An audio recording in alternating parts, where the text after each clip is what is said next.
Hello friends, and welcome back with video number 2 of our new course, which is creating a web application, a website using a Spring Boot. First of all, if you wish to create a new project using a Spring Boot, you need to go to, I'm using an STS ID, so you need to go to the new Spring Starter project, and in this case you would give a name to your project, supposing a new project, whichever name suitable for you. You create, you choose which JDK which is installed in your system. In my case, my system is with JDK 8, so I'm using a JDK 8. Here we need to select a WAR file because it's a web application. As you know, the WAR file will assemble also when you package the project for the final stage. When you send it to the remote server, the WAR file will package also the static resources, which are CSS, JavaScript, images, whichever other things also will package it. That's why we need a WAR file. This is the domain name of your website that you need to refer to, and the artifact of your project. And here you can give a description, whichever description you wish, sell by, whatever you need to wish to add. Supposedly add description about the project, and this is the main package. You will give it whichever name you wish. Now in my case, I'm selecting a demo name, the name demo, but you could select whichever name suitable for you. And this will be the entry package, the main package. As you can see here, this is the main package, and all the other package will reside underneath this main package. It will be a subdirectory, sub packages of this main package. So all these packages are sub packages of this main package. So you can choose, select the name, whichever name suitable for you. The other thing is that we need to import the dependencies. Now, for any Spring Boot application, the basic one, the basic dependencies that you need is the Spring Web, which will import for you the basic dependencies for Spring Boot application. Now, we will change and we will update all these dependencies once the project has been initialized. Now, once you have selected the Spring Web, you click next and then you click finish. Once you do finish, the IDE will start initializing for you your project, importing the basic dependencies, creating the Spring Boot application for you, and make it ready for your work. Now I already have created one application, so I will not create it. I give it a name, in my case a Spring Boot. The basic things that you will get this main package, and you will get these two classes. This class, you will get the Spring Boot application annotation, and this is the name of the class. Now forget about these things, this we will talk about later, because we will add them later. But the basic design, the basic initialization will come up with this thing only. And the servlet initializer, this will create for you the server and will handle the collection of the context of your application, of your project. This is the basic thing that you will get. This is the basic package that you will get when you initialize the project, as well as two folders, this static folder and the template folder, and the application properties file. You will not get these files, only this file, and it is empty. You will get it empty, so you need to add the properties for your application, and I will show you from where you can get these properties. But for the static, it will be empty, and for the template, it will be empty, and you need to add all the static fields. By default, Spring Boot will look after the will look for the static resources in these two folders. So whenever you have any CSS or JavaScript or whichever static resources, you need to add them here. Again, Spring Boot will by default automatically will look for these resources in these two folders. Now in this video we will not talk about the back end or this side. We will talk only about this side, the the front end side. But before that, let's update our packages. And let me show you what is the target of our project. What is the goal of our project? The goal is to create a simple website. Once we have done, it's just to create a simple website like this one. In the course of this course, we will see how we can create a very simple web application. I created just these pages, the social links, a very simple design, the login, and all these things. We will create it in the course while we move one step at a time.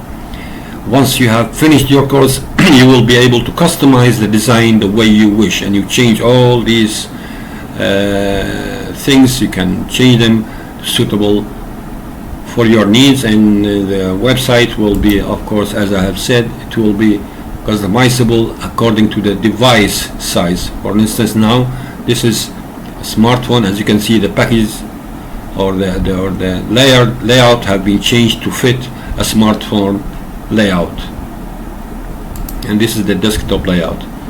So this is the general idea of what we will do in this course. The first thing we need to do is to update our Pom. As you know, the Pom is where all the dependencies will be created. As I have said, we have just added this when we initialize the site, the web application, this application. We just added this web dependency, starter web, which will which will import for you the basic dependencies that you need for any web application using the Spring Boot. Now we need to add few more dependencies. One of them is the DevTools. DevTools will enable you, instead of restarting the server every time you make any update or changes on your website, DevTools will handle this process, and it will reload for you the server, and you don't have to restart the server every time. We need to add the theymeleaf, of course, because we're going to use the theymeleaf. So this dependency, we're going to need to use the HT, which is the in-memory database. And since we're going to make two types of databases, and I will show you that, so we need the MySQL connector and the PostgreSQL dependencies for both of them. We will create this project using PostgreSQL, and I will show you how you can change the database if you wish to use the MySQL rather than the PostgreSQL. This is the Tomcat, which will come by default. You don't have to add it. The test will come by default. You don't have to add it. Now we will use the JPA framework, so we need to add this. And the mail, the starter mail, also you need to add it. The validator as well as this one. And here also you need the Java X persistence. Java X persistence is responsible for all these annotations. When you do any annotation, it will take it from this package, from the Java X persistence. These are the basic Pom dependencies that we're going to need when we start creating this project. Okay, now let's see which folders we're going to need for the static. Now you can add whichever folder suitable for your need, but these are the basic ones which usually people use it. This is the CSS folder, the images, JavaScript, and videos. Again, you can add whichever folder, you can name it whichever name you wish that's suitable for you. The templates, we will add the pages that you will need to create in your web application. As I said, I'm keeping this web application as simple as possible, so I'm just creating the index page, the services page, and the products page, as you have seen in here. The services, the products, and the contact, that's it. I'm keeping it as simple as possible. Of course, you can create whichever page you wish. And this is the index page. First thing we need to do is that we need to add a reference to the theymeleaf library using this line of code, the XML namespacing for the TimeLeaf, which is timeleaf.org, and then we can also use the W3 organization, this one. Now in this project I'm using TimeLeaf 3.011. This is the latest version. By the time you see this video, probably it will be different, but for now, for this project I'm using the latest one, which is 3.011. You can have a better understanding about the TimeLeaf and how you can use it if you go to the reference, which is this one. This is the reference, the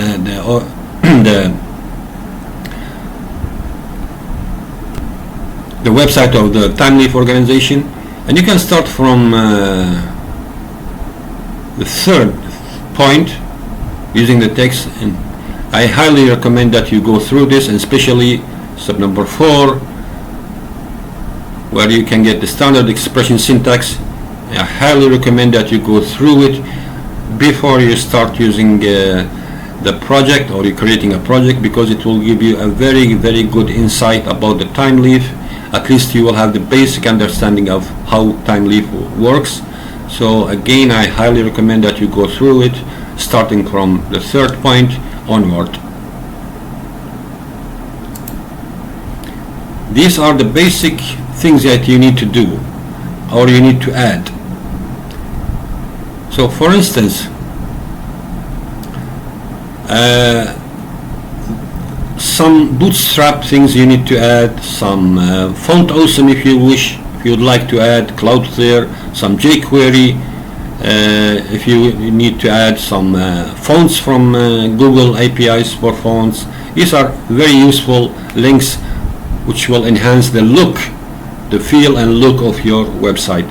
One thing to notice, Font Awesome, before it was using this link, but recently if you go to Font Awesome, you need to create an account, and then you customize this account. You create an account and they will give you a kit, a JavaScript kit, which you can add it in your web application, same as with this kit. Now this kit belongs to my account. You need to create an account, and then they will give you this link, which you can customize it later. You can add whichever font suitable to you in your kit, and you can refer to it in here. This is the latest one which is recommended, so you could have the kit that is suitable for your account, suitable for your use. But if you still using this link, still it's workable, although this is more recommended. Now here are the CSS that we're going to use, because we will create a CSS for every page, of course, and there are some JavaScript jQueries, and I will show you these files later on. But first thing, let me show you this thing, which using the TimeLeaf as a text. If you look at this, you see TimeLeaf TH utext label.index page title home page. If you look at here, as we said before, this is the messages file. In this file you could add all these messages. For instance, this label index page title, you could write the name here and you will add it in here, the label, and it will show in your website. Now this will give you the flexibility to use this label in any page you wish, instead of hard coding this thing, this home page. You hard code it in every page. You don't have to. You can just refer to this and you add it in any page you wish. This is just a more convenient and more flexible way.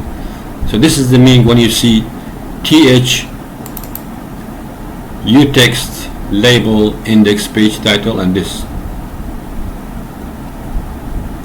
And these are for, as I have said, the Bootstrap, the Cloudflare, the Font Awesome, and some jQuery's references, and the Google APIs for the fonts.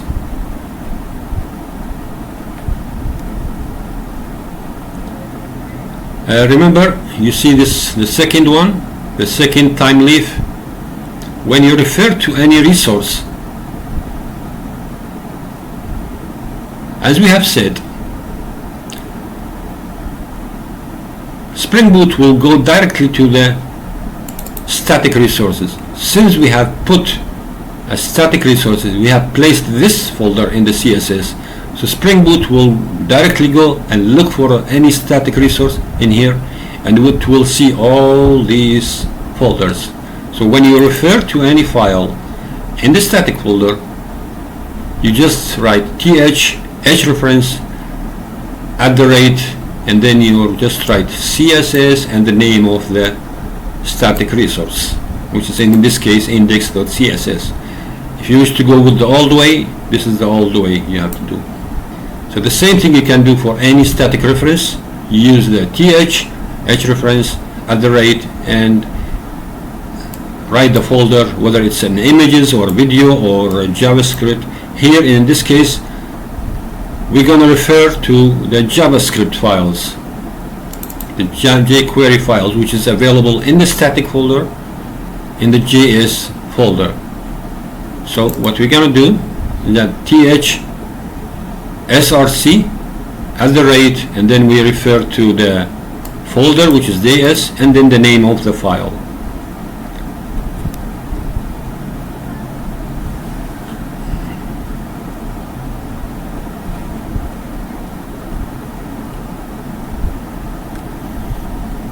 So this is a brief introduction for the basic add-ons for this file, for any file you wish to add, we used to create in the ThymeLeaf. These are the basic things you have to add.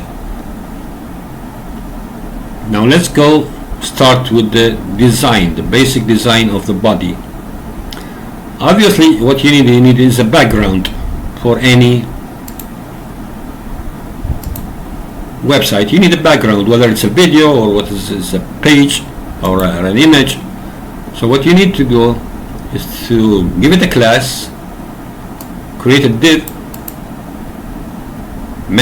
give it a name of class, and then you refer to it with this image tag, and this is the alt. Also in ThymeLeaf you can give as a description about this page, and you give it also a title. So if you see here, if the image didn't show up, then this description will show up, as you know. And the title of it, if you collect here, you see this index background image. Other properties, the index background image here, you will see index background image. Okay, it will show it to you.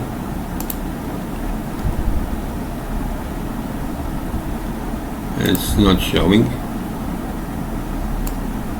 Now you can refer to the image by th/source @ images, and you write the file name of the image.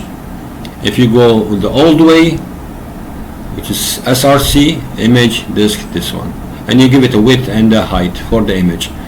Remember, in this case you don't have to use a slash, immediately just images / the name of the image. So this is the way how you add an image as a background to your web application for any page. If you wish to add a video, not an image in this case, you just use a video tag, give it a class name so you can handle the CSS of this video. Use the attributes autoplay, it will autoplay. Preload, it will reload. Whenever your web page start to open, it will preload automatically. And if you have a video, it will keep looping, working. And muted. Now you need to use muted, because especially for Google Chrome now when it plays, it will not show up your video if you don't use this attribute, the muted. So it's better you add this if you are using the Google Chrome.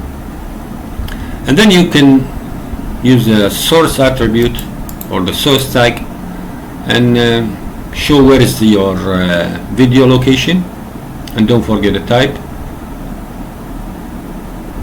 In this case, the videos